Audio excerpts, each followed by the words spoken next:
mga paps at welcome back na naman dito sa ating munting channel at Happy New Year po sa lahat.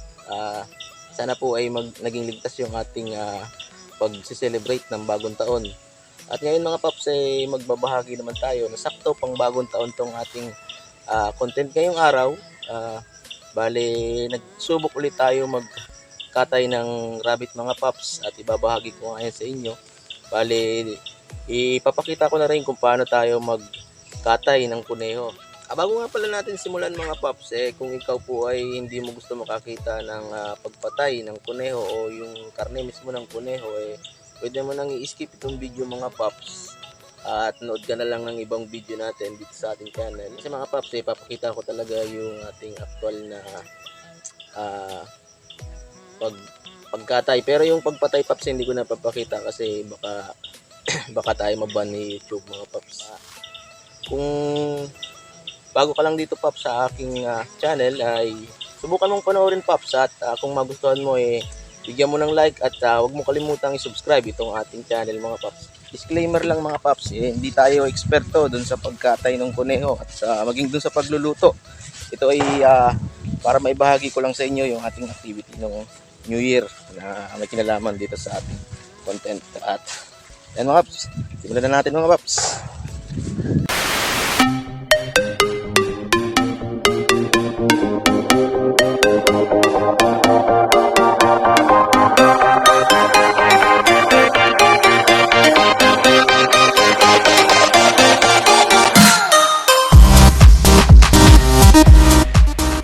Sisimulan natin paps sa pagbitin ng kuneho na ganito mga paps, nakabitin yung paa niya. Sa pagpatay mga paps ay ganyan lang, yung tab natin ilalagay natin dun sa kanyang pinakabatok, tapos yung daliri natin na iba ay sa kanyang baba mga paps. Tapos hihilahin lang natin yan mga paps para ma-dislocate yung kanyang buto sa batok. Pwede nating hawakan yung paa niya o kaya yung dito sa may taas ng kanyang hips para mahila natin yung kanyang ulo mga paps. Ang kagandahan ng mga paps ay instant dead yung ating rabbit. Normal lang mga paps na magsisipa siya, magpapalag once na hinila nyo at nag-snap na kanya yung leg niya. Normal lang yun kasi nag-expire yung electricity sa kanyang mga nerves. Pero patay na talaga yun mga paps. Makikita nyo kung patay na yung inyong kuneho ay yung pagka hinawakan nyo yung mata niya mga paps ay wala nang response. At wala na rin siyang heartbeat mga paps, pero maaari pa siyang gumalaw dahil nga doon sa electricity nag-expire doon sa kanyang mga nerves. Pagkatapos ng mga paps ay tinatanggal na natin yung ulo. Siguraduhin nyo lang mga paps na matalim yung kutsilyo na gagamitin nyo. At siguraduhin nyo rin mga paps na patay na yung kuneho. Kasi baka sumigaw pa yan mga paps, magulat kayo at masugatan pa kayo ng kutsilyo. Sa batok natin inuumpisang hiwain mga paps para matanggal yung ulo kasi pag nakuha nyo yung joint yan mga paps malambot lang siyang matanggal. Pagkatapos nyan paps ay papatuluin lang natin yung dugo at pwede na rin natin siyang balatan. Pero itong rabbit na to mga paps is for lechon to, kaya di natin siya i-dress. Bali mga paps tatanggalan natin yung balahibo dyan at ang unang step dyan ay babad natin siya sa tubig mga paps. Normal na temperature lang ng paps na tubig, pwedeng malamig. Ang purpose niyan mga paps ay para mabasa na yung balat ng ating kuneho at pagka nilagyan natin siya ng mainit na tubig yung init na lang yung kakalat dun sa kuneho para mas madali siyang matanggal mga paps yung balahibo. At ito naman mga paps ay kakatayin din natin. Ito naman ay kukunin lang yung meat, kaya mapapakita ko rin sa inyo yung pag-dress o yung pagtanggal mismo kasama yung balat. Ang mga paps patay na yan, same process din, tatanggalin muna natin yung ulo at pagka habang tutulo yung dugo niyan mga paps, pwede na natin tanggalin yung kanyang balat. Sa pagtanggal ng balat mga paps ay uunahin natin dito sa may paa niya, sa hulihan, pababa yung pagbalat niya mga paps. Siguraduhin nyo lang mga paps talaga na matalim yung ating kutsilyo para medyo madali lang sa inyo yung pagtanggal ng balat. At madali lang naman talaga itong mga paps, pas na matanggal nyo na yung nasa paa, hihilahin nyo na lang pababa yung kanyang balat. Uumpisa na natin paps sa paghiwa dun sa balat, palibot sa paa, ganyan. May iba't ibang proseso ng pagtanggal nito mga paps, lalo kung kukunin nyo yung balat yung pore, ipaprocess nyo. Pero dito, hindi naman natin ipaprocess, kaya ang importante lang ay matanggal natin yung balat niya mga paps. Ganyan lang mga paps, hihiwa-hiwaan nyo lang. Siguraduhin nyo lang mga paps na hindi nyo maputol yung tendon dun sa kanyang paa, kasi medyo mahirapan kayo maghila kapag naputol nyo yun mga paps. Yan lang naman yung mahirap na parte dyan mga paps, dyan sa may taas na kanyang paa sa hulihan.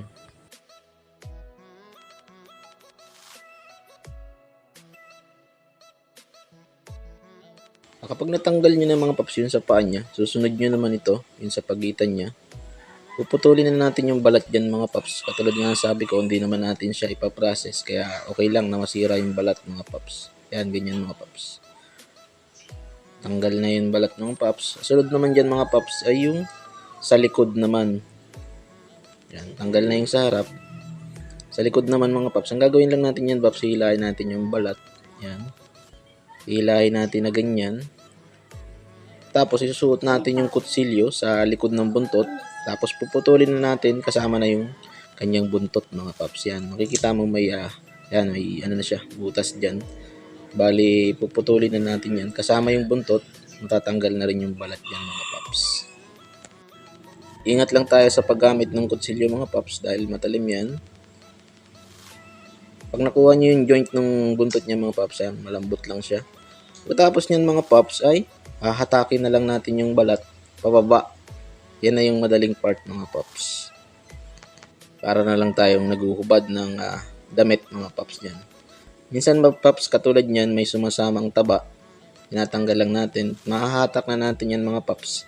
Ako mga paps, ang practice ko, hinahatak ko siya ng sagad. Hindi ko muna pinuputol yung paa niya sa unahan.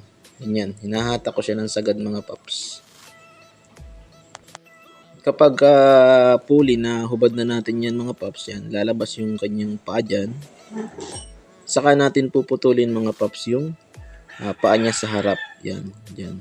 Kasama na yung balat. Kasi hindi naman nga tayo magpa-process ng paa at saka balat kasi tagulan ngayon mga paps, napakahirap mag-process ng balat ngayon.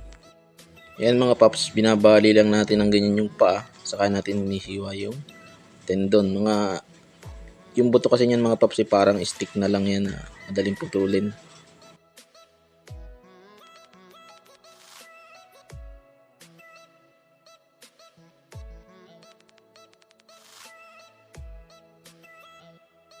Yan mga paps, na tanggalan natin yung balat niya at ganito na yung magiging itsura niya. Mapapansin nyo mga paps ay konting-kunti lang talaga yung taba niya. Limit na limit lang. Sunod mga paps ay tatanggalin na natin yung kanyang laman loob. Ako nag-uumpisa ako mga paps, inihiwa ko itong pelvic bone niya para makuha natin yung kanyang kwitan o yung pinaka-anus niya mga paps, kasama na itong laman loob mga paps. Para walang putol yung ating laman loob kasi hanggang sa puwitan mga paps, mas malinis yung ating karne. Hindi malalagyan ng ihi at dumi. Kapag nakat nyo na yung pelvic bone niya mga paps ay ingat lang kayo kasi medyo matalim din yon. Pagka nakat nyo na yung mga paps, hihilahin nyo na mula sa pitan pababa at pwede nyo hiwaan yung kanyang tiyan para dire-diretso na yung laman loob niya, mahila nyo lahat mga paps. Mula nga dun sa ilalim ng pelvic bone niya mga paps, hihilahin nyo na pababa, sama na lahat yan mga paps.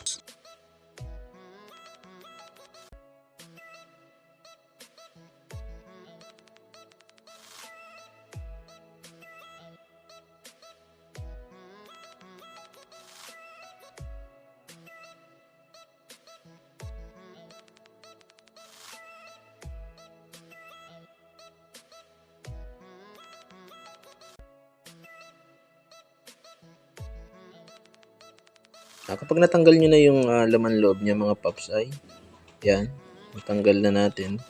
Sunod naman mga paps ay tatanggalin din natin yung kanyang baga saka yung puso. Pwede nyo hiwaan mga paps dito sa gitna ng kanyang rib cage para mas madali nyo makuha yung baga at yung puso.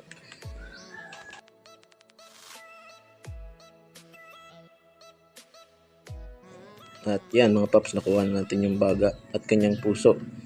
Dito mga paps, tapos na yung ating dress rabbit. Bali ang huling step na lang dyan ay puputulin natin yung paa niya. Sa pagputol niyan mga paps, parang stick na lang rin naman yan. Babaliin natin yung buto, saka natin hihiwaan mga paps at tanggal na yan mga paps. Yan. Same process sa kabilang paa.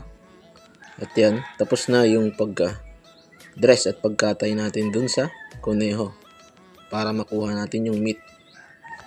Ayan mga paps, itong kinatay natin mga paps, 4 months na yan, local New Zealand lang yan mga paps, kaya tumitimbang na siya ng 2 kilos nung buhay pa mga paps. At titimbangin natin yan mamaya mga paps kung ilan yung nakuha natin karne.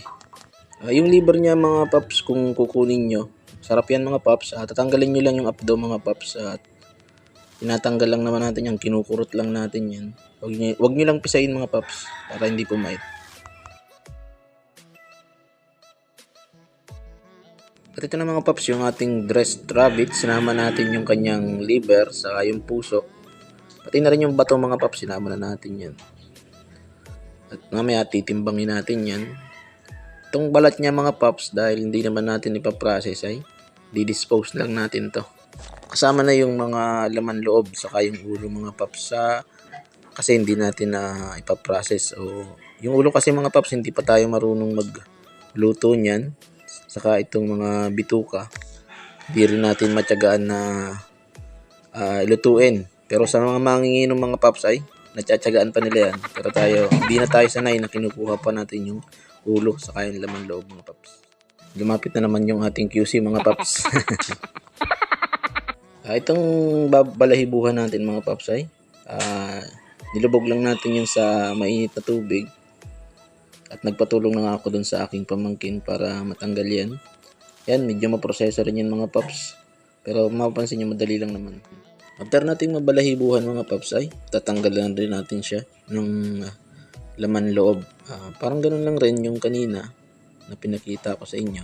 Same process lang rin naman yung pagtanggal niya mga paps ng laman loob. Pero dito kasi para sa lechon mga paps, mas maganda kung yung hiwa niya sa tiyan maliit lang. Mas maganda kasi mga paps na maliit lang para paglagay nyo ng mga pampalasa sa loob nung gagawin yung lechon, madali lang yung pagtahi nyo. Konti lang yung tatahiin nyo kasi nga maliit lang yung gagawin nating butas. Yan, ganyan mga paps. Hindi natin sinagad yung hiwa dun sa tiyan niya. Ganyan lang para mas madali tayong magtahi. Paglilitsunin natin mga paps. Pero ang process natin ito mga paps imamarinate natin muna to mga 24 hours bago natin litsunin. Ito mga paps, tinimbangan natin. Ito mga paps ay 2.1 kilos ng buhay pa.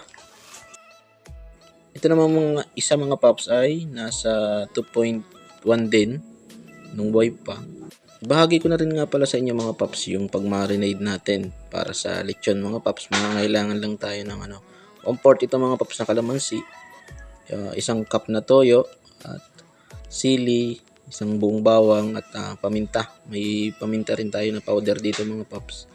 Bali yan yung pagsasama-samahin natin sa bowl na magiging marinating mix ng ating for lechon na rabbit mga paps. Kailangan din natin ng bowl paps at yung lalagyan natin pag nilagay natin sa rep yung rabbit.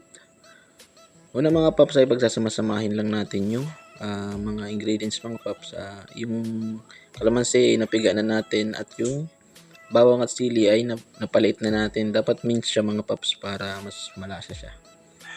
Paghahalo-haluin lang natin yan mga paps sa isang malaking bowl at doon natin i-marinate yung ating rabbit. Pwede naman kayo magdagdag ng iba pa ditong pampalasa mga paps, depende sa trip nyo. Ito ay simple lang, saka madali lang yung mga sangkap niya mga paps, kaya ito yung binahagi ko sa inyo. Haluin lang natin yung mixture ng pang-marinade natin mga paps at pwede na natin marinade yung rabbit pagkatapos natin siyang haluin. At i-marinate na nga natin mga paps. Medyo maliit pala tong bowl natin. Pero okay na yan. Ang mahalaga mga paps ay makoat yung ating rabbit meat. Makoat ng ating marinating mix. Kaya ganyan. Maghugas kayo ng kamay nyo mga paps pag ginagawa nyo to. Kaya magsuot kayo ng plastic gloves mga paps. Siguraduhin lang natin mga paps na malagyan lahat yung rabbit meat natin ng marinating mix natin at i-massage din natin yung kanyang balat.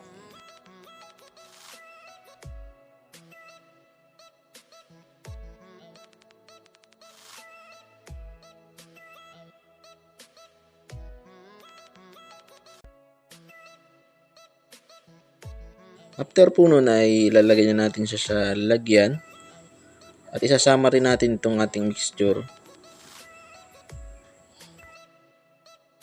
Yan, ganyan mga paps. Siguraduhin lang natin na na-coat talaga yung ating meat pagka lalagay na natin sa lalagyan mga paps. After nyan mga paps ay ilalagay naman natin yan sa rep. Sa baba lang mga paps for 24 hours. At ito na mga paps yung ating rabbit meat, ginataan natin. Yan. Napakasarap niyan mga paps at malambot yung karne niya kasi pinakuluan natin at ginataan.